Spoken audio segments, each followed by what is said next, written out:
Magandang gabi po sa ating lahat. Welcome to our Thursday online Bible study. Ngayon po ay May 28. May 28.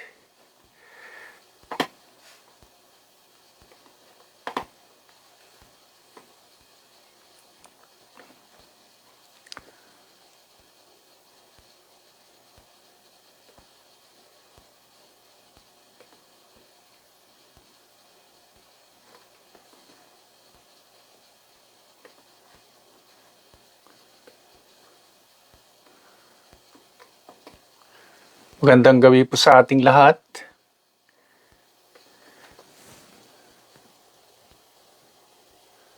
Magandang gabi po sa ating lahat.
Magandang gabi po.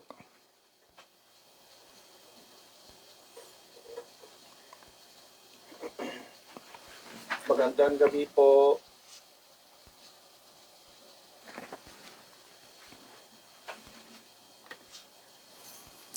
Ang ating scripture background ngayon dito po sa Matthew chapter 8 magmula sa verse 5 hanggang sa verse 13.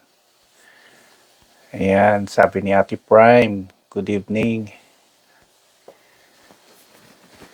Magandang gabi po sa ating lahat. Our selected scripture background ngayon sa gabi na ito ay nasa Matthew chapter 8 magmula sa verse 5 hanggang sa verse 13.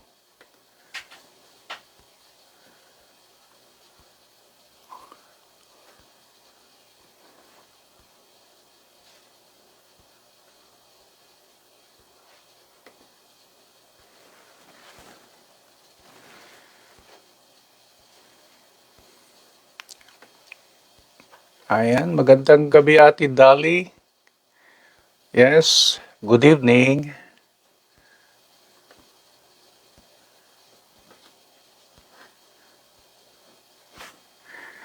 Alright, nadakon na tayo sa ating scripture background, Matthew chapter 8, from verse 5 hanggang sa verse 13. Allow me to read to you our scripture background.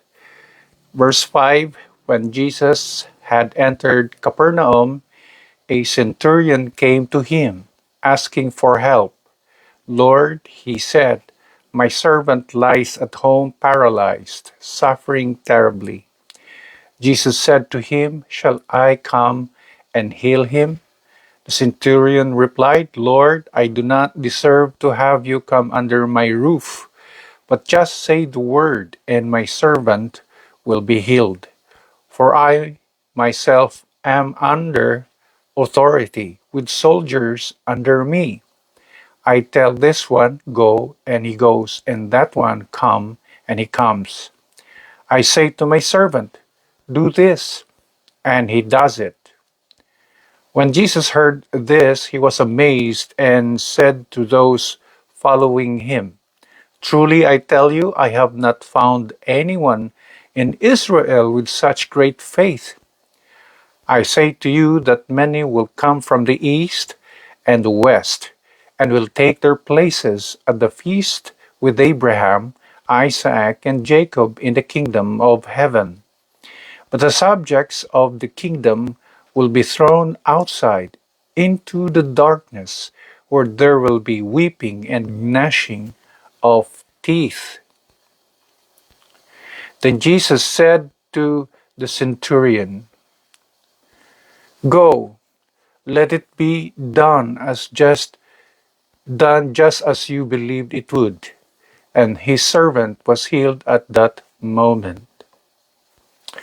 Ang ating key verse po ay nasa verse 10. When Jesus heard this, he was amazed and said to those following him, "Truly I tell you, I have not found anyone in Israel with such great faith." Yan po yung sinabi ng ating Panginoong Jesus. Magandang gabi po muli sa ating lahat. Yes, to Ate Ermeline, magandang gabi din. At sa inyong lahat po na nakatune in ngayon sa ating Thursday online Bible study. Sa ating key verse, dito po ay, or sa ating scripture background, ito po ay kwento tungkol sa isang mataas na opisyal na ang tawag sa kanila ay centurion, na may mga kawal na nasa kanyang ilalim ng authority. At of course, meron din siya mga servants sa kanyang tahanan. At dito nga, one of the servants ay nagkasakit. At dahil dito ay gusto niya na ilapit ang servant na ito na may sakit sa ating Panginoon. So siya mismo ang pumunta kay Jesus. At dito nga makikita natin ay humingi siya ng tulong. "Lord," he said, "my servant lies at home, paralyzed, suffering terribly." Malubha ang sitwasyon ng kanyang servant at alam niya ng Panginoong Jesus lamang ang makakatulong sa kanya. Now, doon ang kamangha-mangha dito ay dito po sa verse 10, when Jesus heard this, sabi, he was amazed na mangha and said to those following him, sa mga tao na nandoon na sumusunod sa kanya, "Truly, I tell you, I have not found anyone in Israel with such great faith." Ayan. So, that moment, at the time, yung very moment na yan, dito po sa chapter 8, ay makikita natin na si Jesus sa panahon na yon, yung moment na yon, yung oras na yon, wala pa siyang nakita yung ganitong klaseng pananampalataya sa buong Israel. At yan ay, it strikes me na, mayroon palang klase na pananampalataya na kung saan ay sabihin natin yung bang kayang ma-please ang Panginoon. It's something else na that is very hindi ito matatapatan ng iba pang klaseng pananampalataya. Parang ganon yung dating. Kasi just imagine yung sinabi po niya na, "I have not found." Wala pa siyang nakita. I mean, I don't know kung except yung mga disciples ang pinag-uusapan dito, or included kaya dito yung mga disciples, na pati yung mga disciples ay hindi nila naabot itong klase na great faith na sinasabi ng Panginoon. Kasi sa buong, sabi nga dito wala pa akong nakita. Yung sinabi niya, "Truly, I tell you," I mean, totoo lang, sabi niya, wala pa akong nakita. Siyempre, mag-wonder ka na. Ano pa ba ang kulang sa aking pananampalataya na meron nitong centurion? Ano kaya yung bagay na yan na pananampalataya ng centurion na ito na nakakamangha na sinabi ng Panginoon na great faith. E di syempre, kung included din yung mga disciples doon sa mga nasabihan dito, syempre parang nakakahiya. Yung bang ano ba naman noon yung ikaw ay sumusunod na nga yung nakikita sa'yo ay hindi pa mataas pala. Yung nakikita sa'yo na pananampalataya ay hindi pala to, yung pinakamataas, may mas mataas pa pala. Yeah? And it could be controversial para sa iba. Bakit? Ano ba? May mga meron ba itong level o kaya meron ba itong ano ba itong bagay na ito? At yan ang ating pagsisikapang tuklasin. At kung ito nga ay mayroon, then it is important for us to aim for great faith. It's so important for us to aim for great faith. Ayan. Magandang gabi, Ate Gara. Ayan. Sa ating lahat, magandang gabi. Ayan ang ating nakita ngayon sa gabi na ito na maganda na ating itopic ngayon sa ating Bible study. And for that matter, we really need to aim for that because yan pala ang hinahanap ng Panginoon. Something that is very similar to this centurion. So, ang issue natin sa gabi na ito, what great faith? Ano ba itong great faith na ginawa ng centurion na ito according to Jesus?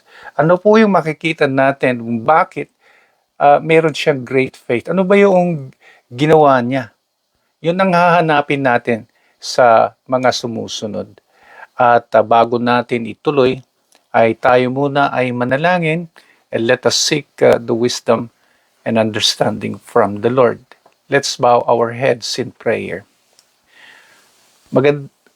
Sa gabi na ito, Panginoon, aming hihilingin, Panginoon, sa oras na ito ang tamang pag-uunawa at gusto naming maintindihan kung ano ba itong great faith na napuna ng aming Panginoong Yesus. Ano ba ang meron sa centurion na ito na dapat naming abutin?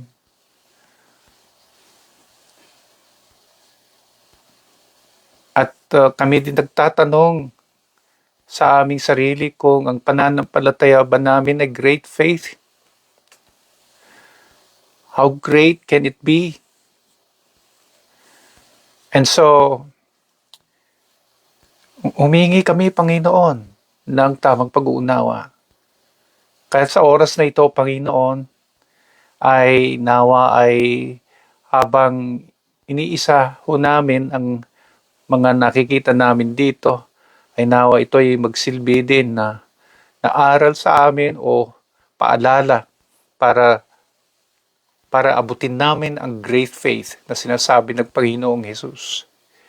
Hihingin namin, Panginoon, ang tamang pag-uunawa na ito para sa lalo po naming kalaguan. In Jesus' name, Amen.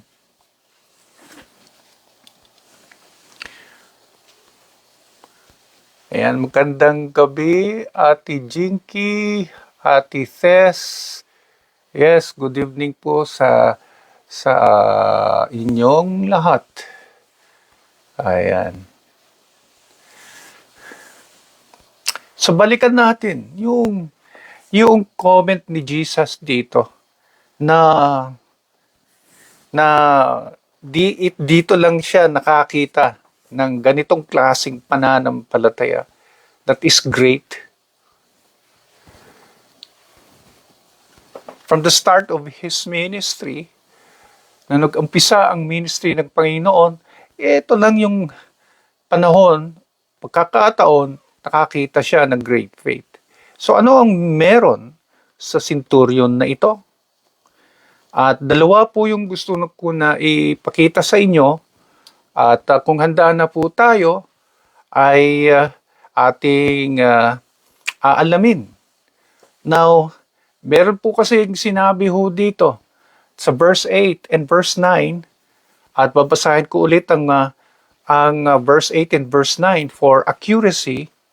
The centurion replied, "Lord, I do not deserve to have you come under my roof, but just say the word and my servant will be healed." Verse 9, "For I myself am a man under authority, with soldiers under me. I tell this one, go, and he goes, and that one, come, and he comes. I say to my servant, do this, and he does it." Malinaw po dito, ayon po lalo na sa verse 9, na siya ay under authority. Although siya ay under authority, meron din po siyang authority. So naiintindihan po niya yung salitang otoridad. Yung otoridad na yan. With soldiers under him. Na kapag sasabihin niya sa sundalo na ito, sasabihin niya, pumunta ka doon. Walang question, pupunta siya doon. Pag sinabi niya na,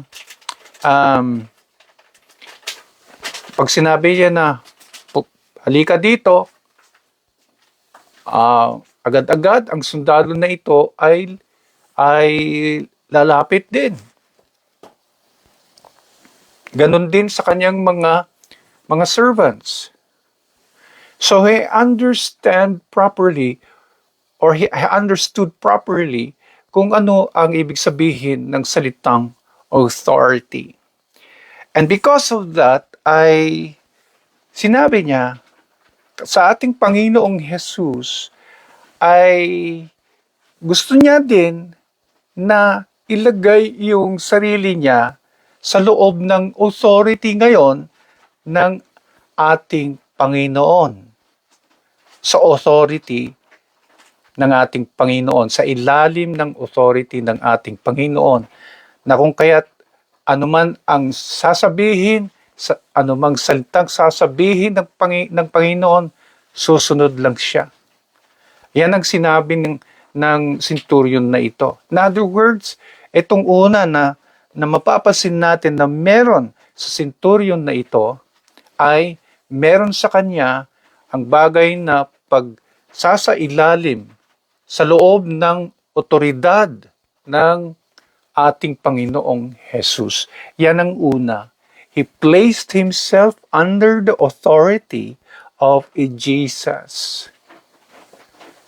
A great faith siya po ay someone na ilalagay niya ang sarili niya sa loob ng authority ng ating Panginoong Jesus. Yan ang makikita natin dito.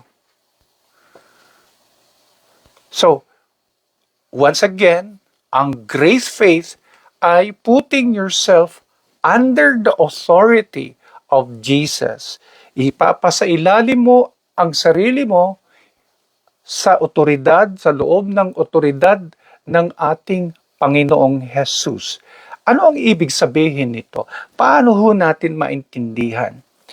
Mabuti na lang ay nagbigay ng explanation ang centurion kung ano ang ibig sabihin to put oneself under the authority of someone. Paano natin i-compare yan? Now, ginamit niya yung sarili bilang isang centurion, isang mataas na opisyal, na mayroong mga tao sa ilalim niya na kayang-kaya niyang utusan at anytime na gusto niya. Meron siya din mga servants na sa kanyang tahanan na kung ano man yung gusto niya ay naipagawa sa mga servants ay gagawin nila. So, ito yung nakikita nating klase na pag-uunawa patungkol sa pagsasailalim natin ng ating sarili din sa loob ng otoridad ng Panginoong Hesus. It was compared to a military officer with soldiers under him, or with a master of the house with servants under him. So in the same case, para maging great yung faith natin, kailangan din nating ilagay yung sarili natin sa loob ng otoridad ng ating Panginoon, na kung anong sasabihin ng Panginoon sa atin, gagawin natin. Without any question, without any complaint, because we are simply under the authority of the Lord Jesus.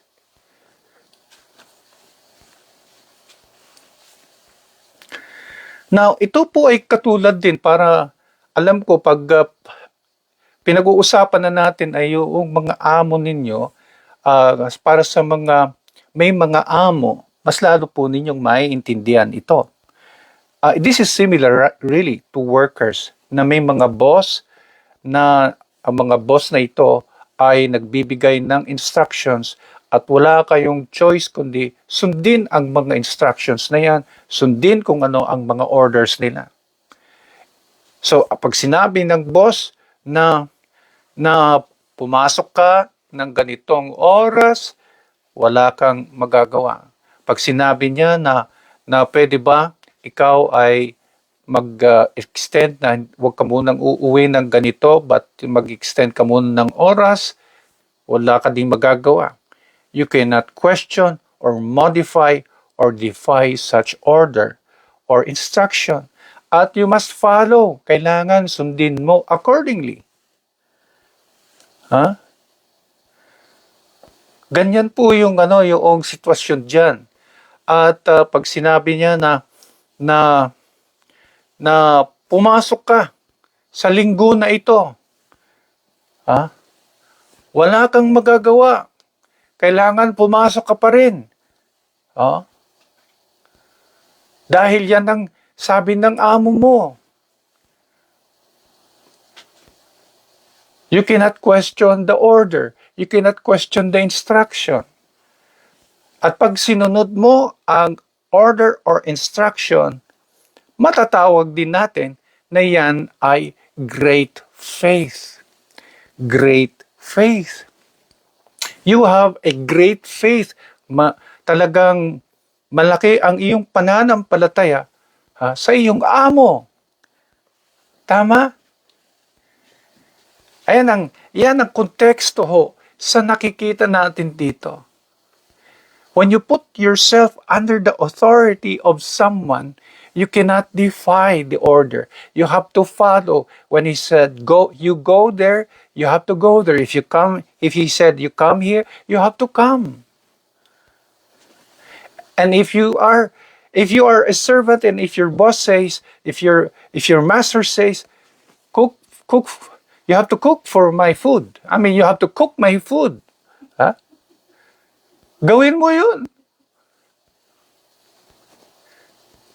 Pag sinabi niya na hindi ka makakasabi ng hindi pwede. At kapag ikaw ay parang nakukonsume na, ayun na, ikaw ay nagre-resign. Yun na lang ang paraan para ayaw mo na may stress ka sa buhay mo. But if you keep on following, if you keep on following your boss, that is also great faith. Matindi yung faith mo sa amo mo. And now, dito na sa ating Panginoong Hesus. Kailangan ganun din.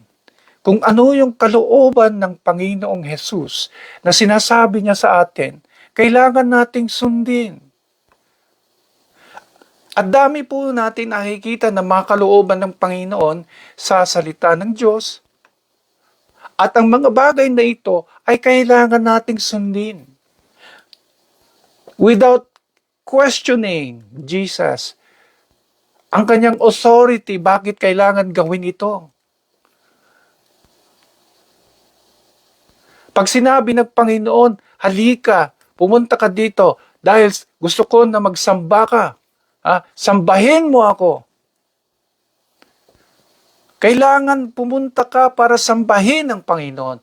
Halika, pumunta ka dito para pakinggan mo ang aking salita.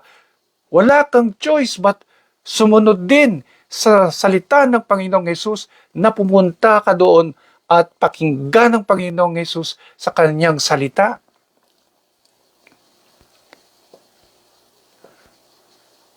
Pag sinabi ng Panginoon, hindi mo pwede gawin ito, ay hindi mo talaga hindi mo dapat ginagawa ang bagay na yan dahil hindi yan ang kalugod-lugod na bagay na ayaw ng Panginoon na gawin natin. Kailangan sumunod din tayo.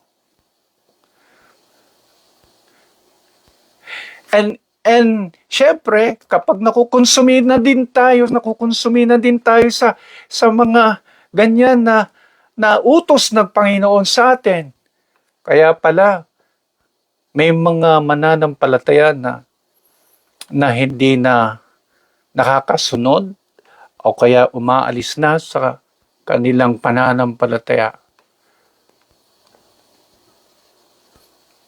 Pero ito yung sinasabi ng Panginoon na kailangan natin na magpasailalim. To be considered great. Tama? So, timbangin natin yung ating pananampalataya. How do you rate your faith? How great do you think is your faith? Kaya mo bang sumunod sa utos ng Panginoon?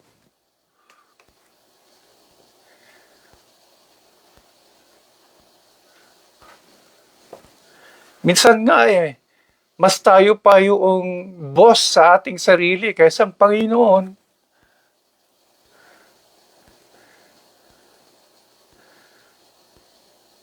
Na tayo na ang dumidikta kung ano ang para sa Panginoon at hindi.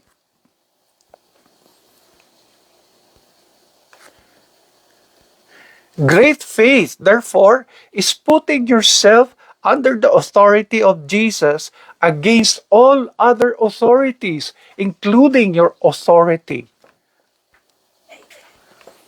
And so ang tanong, mga kapatid, kaya mo bang gawin yan? At kapag kaya mong gawin yan, masasabi din natin that you have a great faith. Meron kang great faith. A very impressive faith that is so great. At tiyak mamamangha sa iyo ang Panginoon in the way na namangha ang Panginoong Hesus sa isang katulad nitong centurion na ito. Wala pa daw siya nakita na ganitong klaseng pananampalataya. At yan ang hinahanap ng Panginoon sa ating lahat.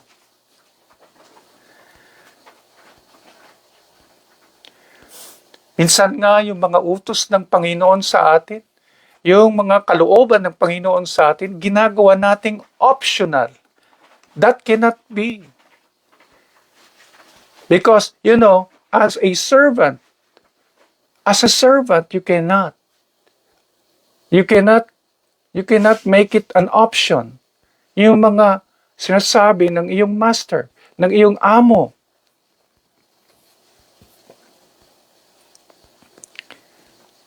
Sasabihin sa iyo ng iyong amo, ang sasabihin sa iyo ng iyong amo na ganito.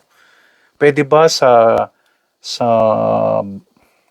araw na ito ay gawin mo ito?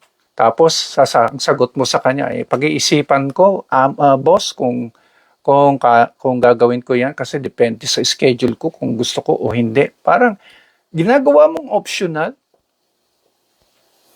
Mahihiyakan yan. Sasabihin mo, yes po, ano po yung gagawin ko?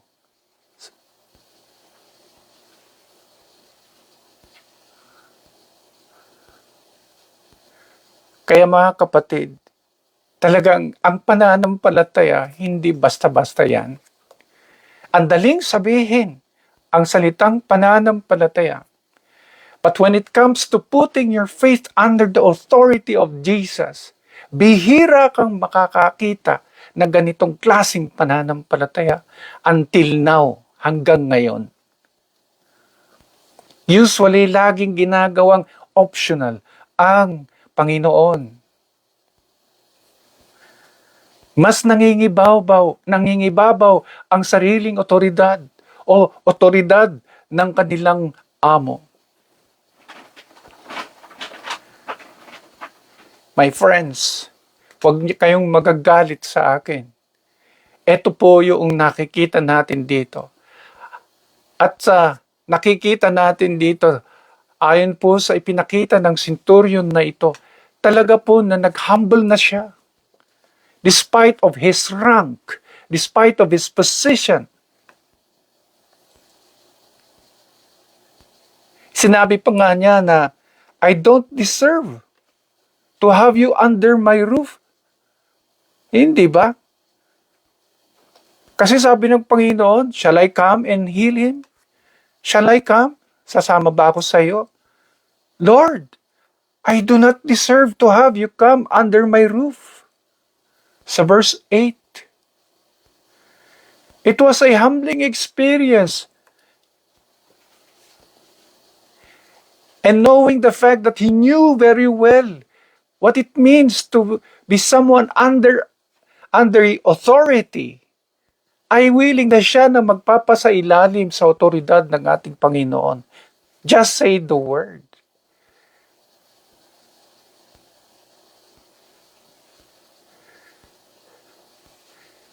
Kaya mga kapatid, siya na po may mga nag-pop up na message na ano ba yun?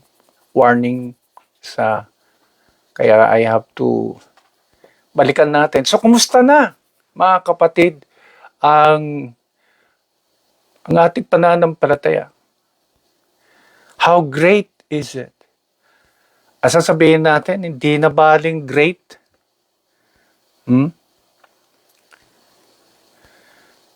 Hindi na baling great basta may faith? How do you know na hindi niya hahanapin sa iyo ang great faith na yan?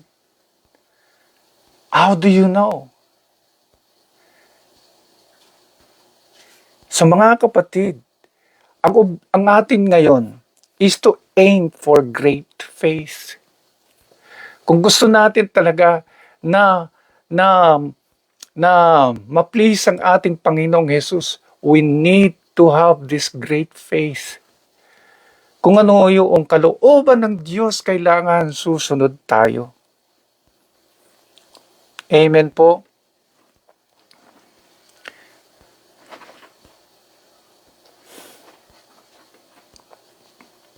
Ang pangalawa ho dito na makikita natin, so I will share with you two things na makikita natin dito sa centurion.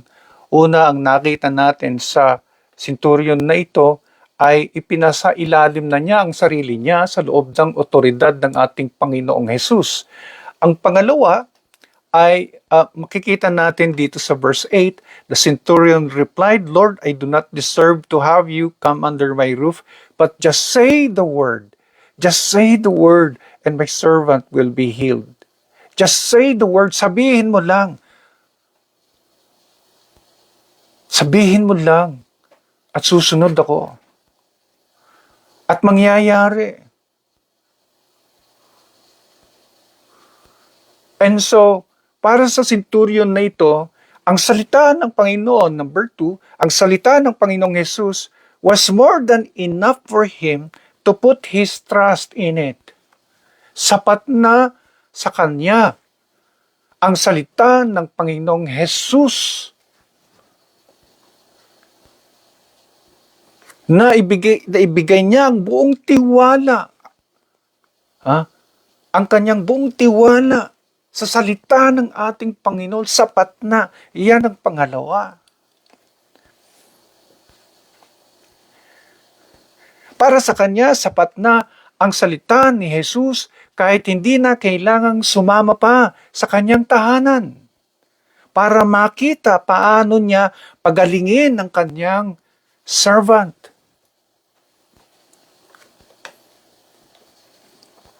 Sapat na po yung salita. Hindi na kinakailangan pumunta pa si Jesus doon sa kanyang tahanan.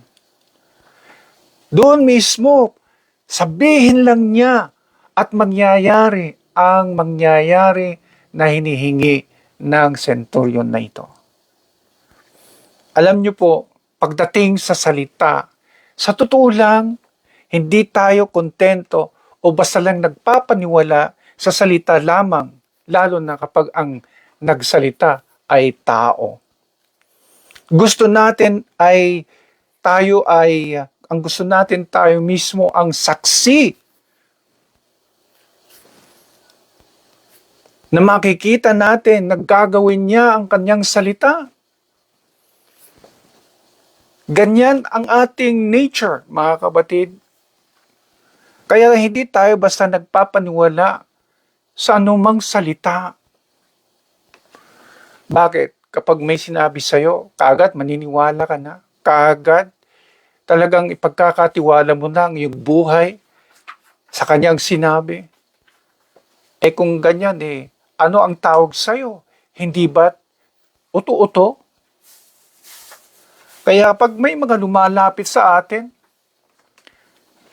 lalo na kapag alam mo na ini-scam ka pala, hindi tayo basta-basta naniniwala.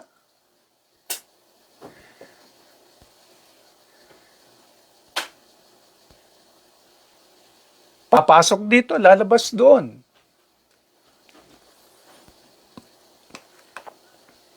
Pero hindi tayo maniniwala. Dahil wala tayong nakita. Wala tayong nakikitang ebidensya. Pero itong centurion na ito, sapat na ang salita ng Panginoong Hesus.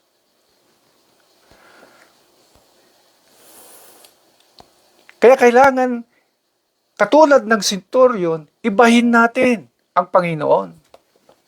Iba ang tao. Iba din ang Panginoon, ang ating Panginoong Hesus.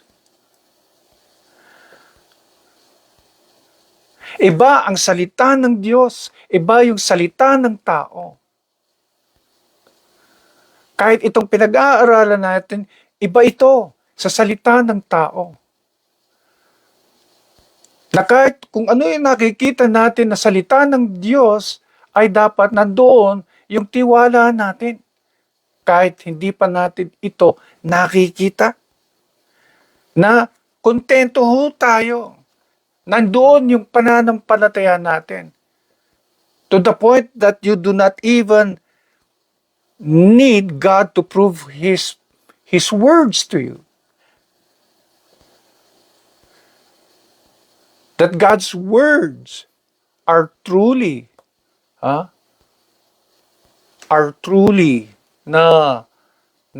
according sa kanyang sinabi ay totoo.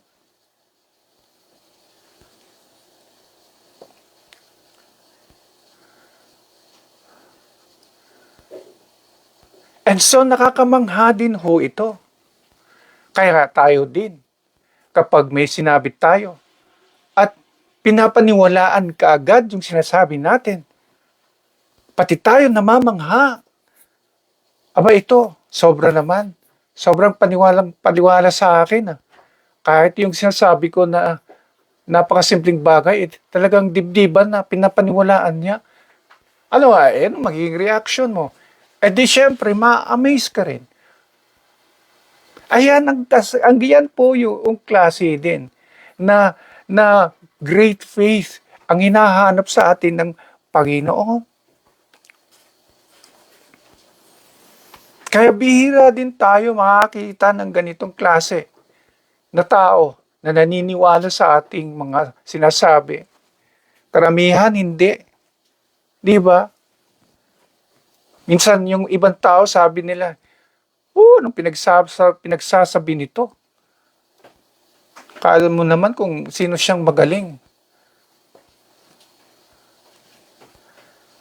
Minsan nakakatanggap tayo ng ganyan mga comments. Ano bang naman ang alam mo? Mga ganon. Whew, maniwala ka dyan. Hindi ba? Pero naintindihan natin dahil tayo pong lahat ay hindi basta-basta naniniwala sa sinasabi ng kahit sino man. Kaya doon mismo, ang Panginoong Yesus, nung nakita niya sa centurion na ito, na kahit sa kanyang salita, siya ay maniniwala, ito ay isang kamangha-mangha na klaseng pananampalataya. That is great faith. How do you value the words of Jesus? How do you value the word of God? Do we again simply, consider it as a matter of what? Opinion? Or do we treasure it? Do we put our trust? Do we put our trust sa words na ito ng Panginoon? That even yung buhay natin, sinasama na natin dyan sa pagtitiwala na yan.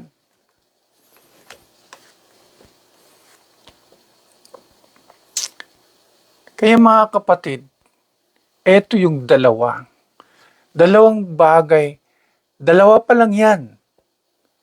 Pero sa dalawang bagay na yan, ay matindi na ang comment ng Panginoong Hesus sa kanya.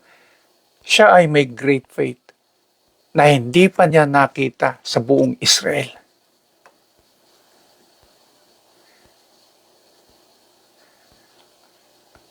At bakit nasulat dito sa ating scripture background, sa Biblia na ito? Para maintindihan natin kung anong klaseng pananampalataya din na dapat nating abutin. Hindi pwede sa Panginoong Hesus ang simple lang na pananampalataya. Huwag tayong masanay. Sa simple lang, okay na ako, okay naman yung ganitong pananampalataya. Basta importante, naalala mo lagi ang Panginoon. Ganun lang.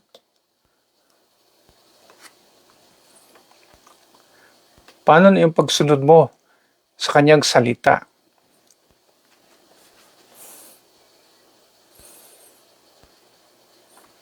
And I would like to share with you two other issues. One that is good, one that is somewhat, a warning to each of us. Yung dalawang issue na ito ay una yung resulta nito. We need to know the result of having great faith. Kasi you are putting your life, in other words, in some other, words, or in another word, it's just like you're in some words you're just simply putting or betting your life on it.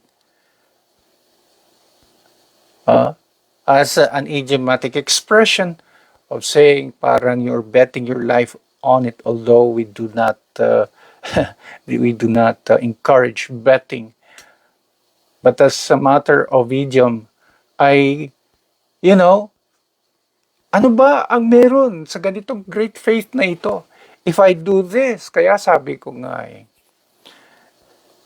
yung great faith ninyo sa inyong amo kapag sumusobra na ang amo ninyo, kayo ay talagang magbe-breakdown at nagre-resign na sa trabaho. Lalo pag wala naman nakikita na resulta for doing such great faith. What about God? When you do such great faith, ano ba maging resulta? Verse 13, ito yung makikita natin. Let's go to verse 13. Then Jesus said to the centurion, "Go, let it be done just as you believe it would." And his servant was healed at that moment.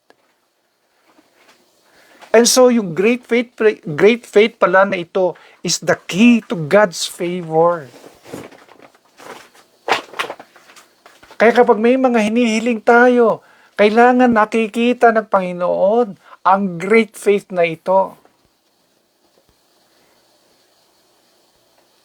And how great do you think yung faith na yan? And as I've said, it is the key to God's favor. Hindi naman sinabi ni Jesus sa centurion na,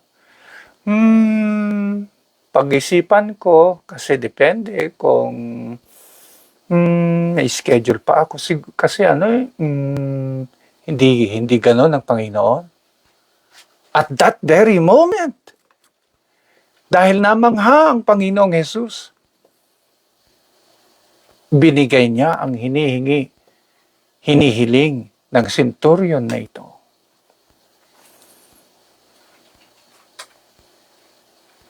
Kaya walang pagpapala pala ang mga alanganing pananampalataya. Yung pag ganito, pag ganon-ganon lang na pananampalataya, walang pagpapala.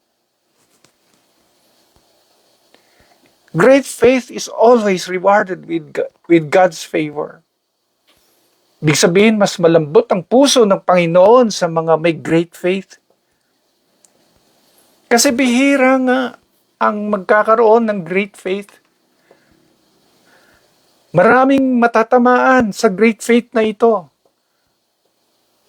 Between God at saka yung amo, you put your great faith sa Panginoon, matatamaan ang amo. Matatamaan ng ibang otoridad sa buhay mo. In favor of your great faith under the authority of God.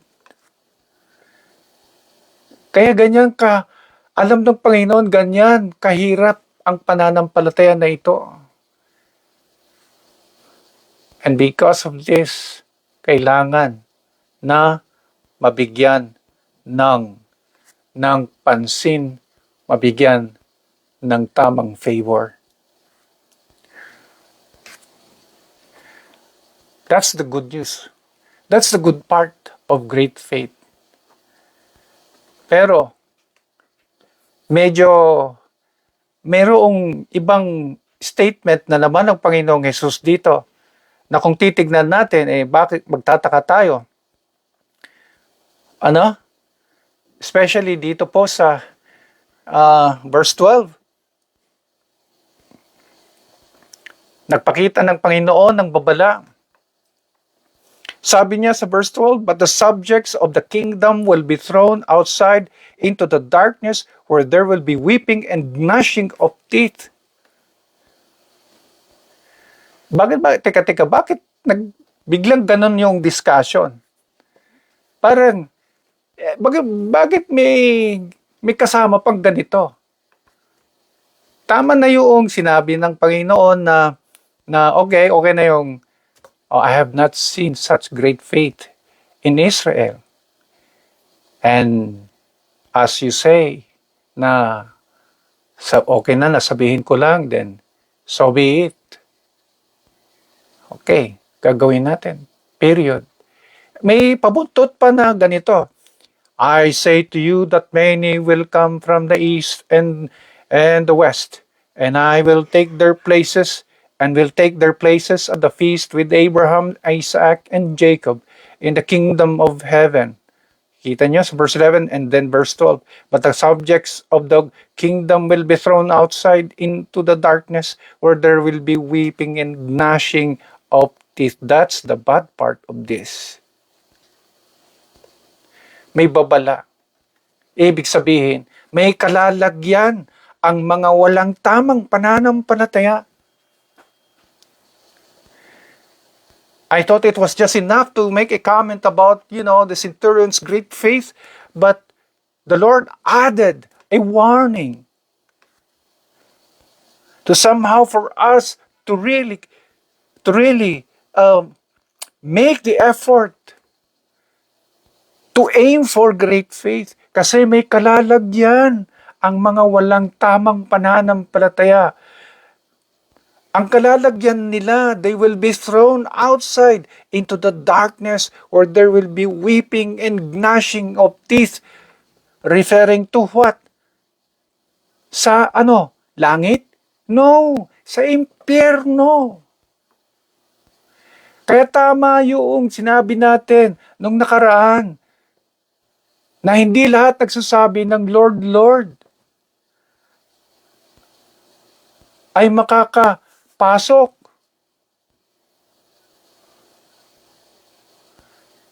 sa kaharian ng Diyos. There will be weeping and gnashing of teeth. You can just imagine the description ng impyerno. Umiiyak ka lagi. Tapos gnashing of teeth. Dahil sa yung gnashing of teeth, gumaganon ka, yung ipin mo talaga, gumaganon ka. In what? Bakit? Because of pain.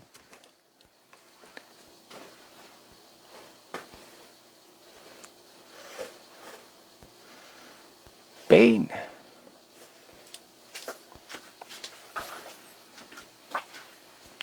Kaya hindi basta-basta't lang yung pananampalataya pa lang na kailangan natin na palaguin. Hindi tayo dapat kontento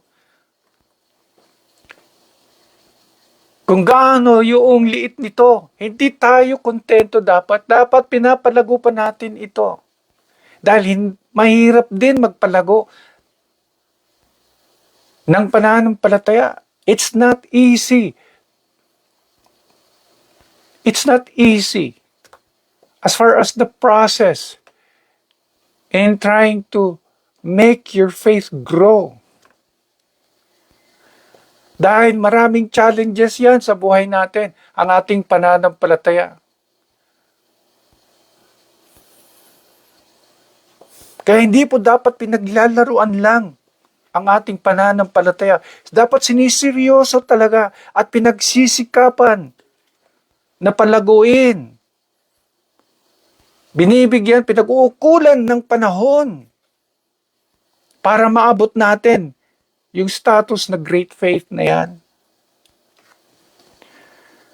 Kung hindi kayo naniniwala sa mga sinasabi ko, na may kalalagyan ang mga hindi tamang pananampalataya, dito po sa Revelation chapter 3 verse 16, hihiramin natin. Okay, Revelation na ito Chapter 3 verse 16. Verse 16, ito yung warning ng Panginoon. So, because you are lukewarm, neither hot nor cold, I am about to spit you out of my mouth. Dahil ikaw ay maligamgam, neither hot nor cold, isusuka kita.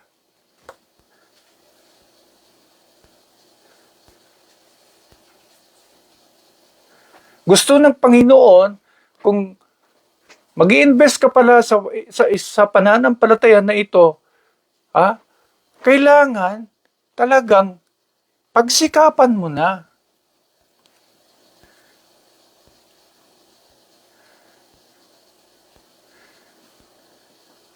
Dahil ang nakakatakot dito, darating yung panahon, pag na-checkmate ka ng Panginoon at nakita na ikaw ay maligamgam lang pala ngayong pananampalataya, isusuwa ka rin.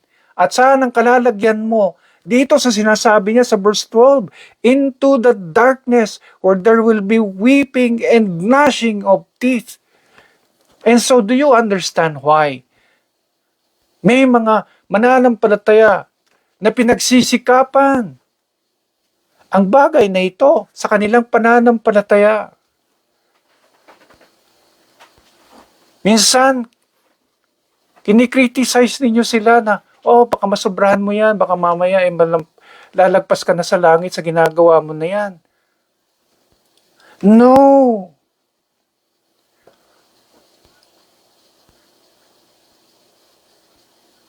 Unless na hindi ka interesado na pupunta sa langit,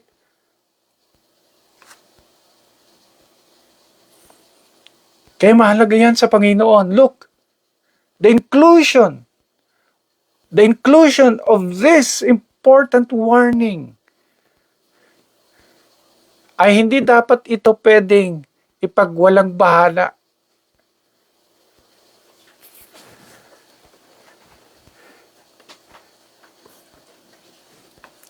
Kaya mga kapatid, sa gabi na ito, kumusta na ang ating pananampalataya? How do we see our faith sa gabi na ito? Pasimple-simple lang? You have a choice. Or pagsisikapan mo. You have a choice. Hindi pwede yung pogi points lang. Kailangan siniseryoso mo talaga ang iyong pananampalataya.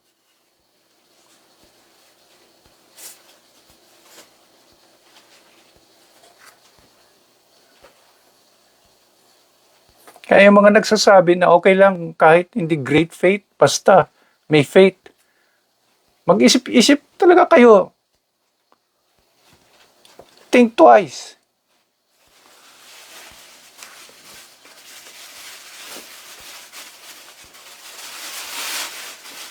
Mga kapatid, malinaw, napakalinaw ang kalooban ng ating Panginoong Hesus. How to teach each one of us what faith is really about. Kailangan great faith yan. You must be willing to put your faith under the authority of Jesus, knowing that there are all other authorities against it. Hindi ka papayag na mawala ka sa loob ng otoridad ng Panginoon. Kahit yan pa ang magiging kapahamakan mo sa mga ibang otoridad. Kaya, mga kapatid, it's about high time for us to really, examine our faith. Kung gaano ba ito kalakas, kung gaano ito kalalim. Dahil hinahanap talaga ito ng Panginoon. So, magandang gabi po sa ating lahat. Ito po yung gusto kong na parating sa inyo patungkol sa faith na ito that we need to aim. Aim for great faith. Meron po ba kayong question? May tanong po ba kayo? Malinaw po ba sa atin, mga kapatid?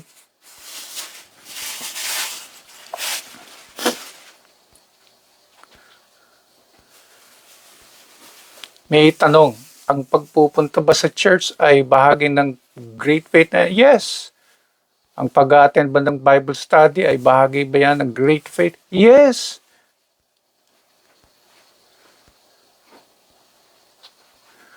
Ang manalangin po ba araw-araw bahagi sa great? Yes. Pakikipagsalamuha sa kapwa mananampalataya, great faith po ba? Yes. Ano yung nababasa natin na kalooban ng Panginoon? Kung ano yung sinasakop nito. At kung pinagsisikapan natin ang mga ito, your faith will be considered great.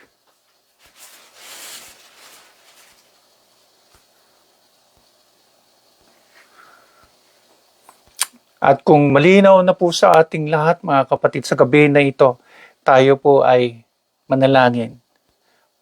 Ano ang magiging prayer natin?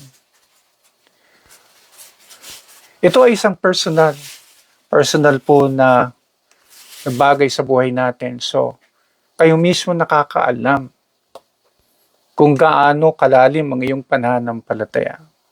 Kayo nakakaalam. Kung may pagkukulang kayo, Huwag dalawang isip na ilapit yan at humingi ng kapatawaran sa ating Panginoon. Na mula ngayon ay inyong pagsisikapan na maabot ang great faith na ito sa proseso ng kalaguan. Tayong lahat manalangin. Let's bow our heads in prayer. Panginoong Diyos Ama, sa oras na ito, kami po muli ay magpapasalamat sa mga paalala na ito na meron palang great faith. At ito ay nakita pa niya katulad sa isang centurion na wala siyang nakita. Ang Panginoong Jesus, wala siyang nakita na sintulad nito sa buong Israel. Ang klaseng pananampalataya. Panginoon,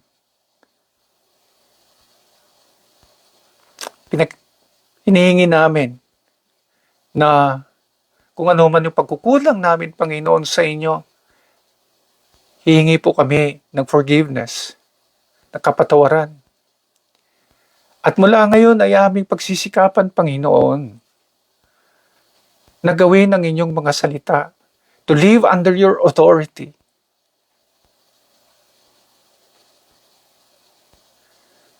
It's not so easy, Lord.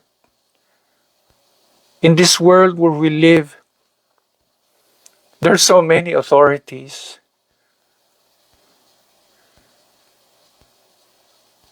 And by putting our life under your authority, ay tiyak po yan. Magkakaroon ng clash yan. But Lord, di na bale, Panginoon. Ang mahalaga, may papakita namin sa inyo ang aming great faith. Dahil ito po ang gusto nyong makita. Dito kayo namamangha. Kaya't Panginoon, ihilingin namin na patuloy po ninyo kaming tinuturuan paano magkaroon ng ganitong faith. A great faith. Lord, we continue to aim for this. At sa mga susunod po na mga Bible study lessons, we pray, Lord God, na mabless po ninyo kami ng mga magagandang paalala, Panginoon, para sa aming kalaguan at para sa aming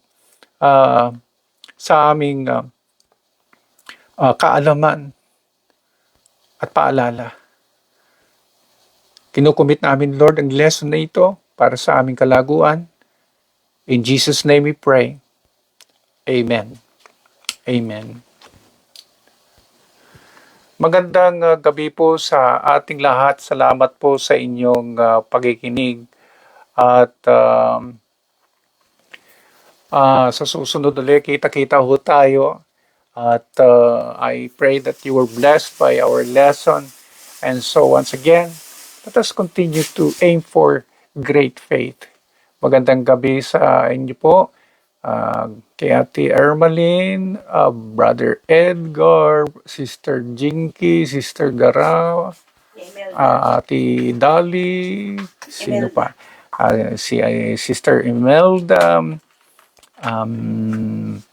Pakicheck nga po yung sister, yeah.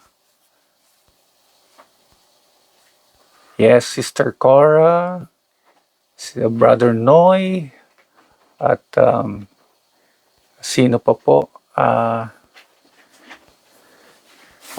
Si Mayan, si Ate Shari, who else? Yung mga hindi ko po makita, salamat din at kayo ay sumali sa ating Bible study sa gabi na ito. At it is my prayer that you will always be well. Yes, at salamat din, Ate Dali. Yeah. Magandang gabi po sa ating lahat, and thank you for joining our Bible study.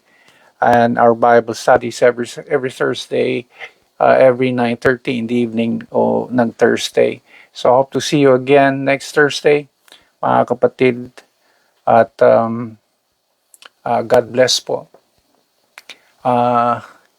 Lumampas po tayo ng 5 minutes. Pasensya po for taking 5 minutes of your time. But anyway, thank you for sticking with us. God bless and good night. Ayan. So, see you again next Thursday.